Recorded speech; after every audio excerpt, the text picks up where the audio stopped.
First meal of the day, Ayan guys, 1:23 p.m. Yempo, butter, salt, and pepper. Scrambled egg na niluto sa mantika ng baboy with salt and pepper. Yun na yun, basic na basic. Tapos magtitimpla na lang akong kape, mamaya na. Saglit lang naman Healthy na yan. healthy yan kinakain niya.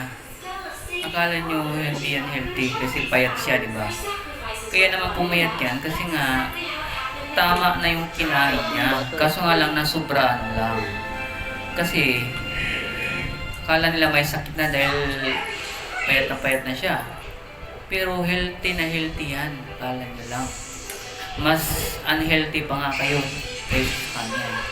Sabi nila, Yun yung kinakain niya. guys, wala silang magagawa kahit ano kainin ko. Sarap yan ang pagkain. Walang halong chemical. Kayo, kinakain niyo, puro chemical.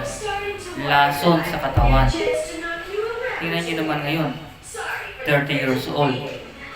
May rayuma na. May diabetes. Nung ano nga, nakita ko, batang-bata pa lang, 4 years old pa lang. Namatay sa type 2 diabetes. Eh paano?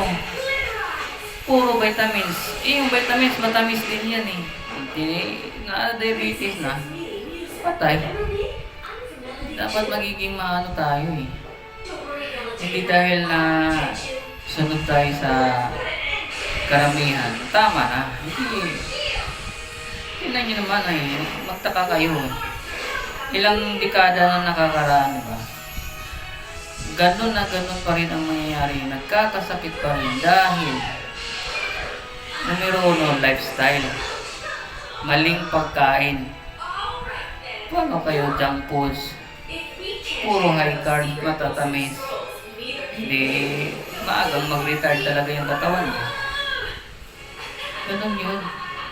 Ako, aminado ako dati, ganun. Pero na-reverse ko yung lifestyle ko.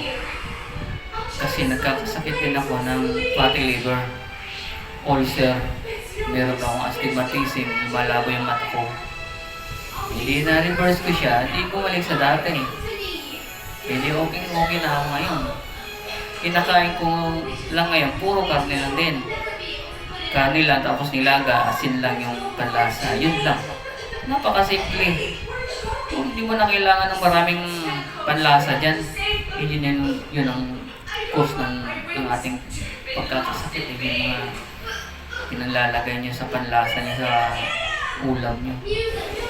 Diba? Ako, wake up, pack up. Wake up, pack up, guys. Wake up, pack up, guys. Magising na kayo. Naku, ilang dekada na ganyan pa rin ginagawa nyo. Sasabihin nyo, mana-mana. Mana, minana mo yung maling lifestyle ng magulang mo, kaya ganun din yung sakit mo ngayon. Diba? Magising ka na. Oy,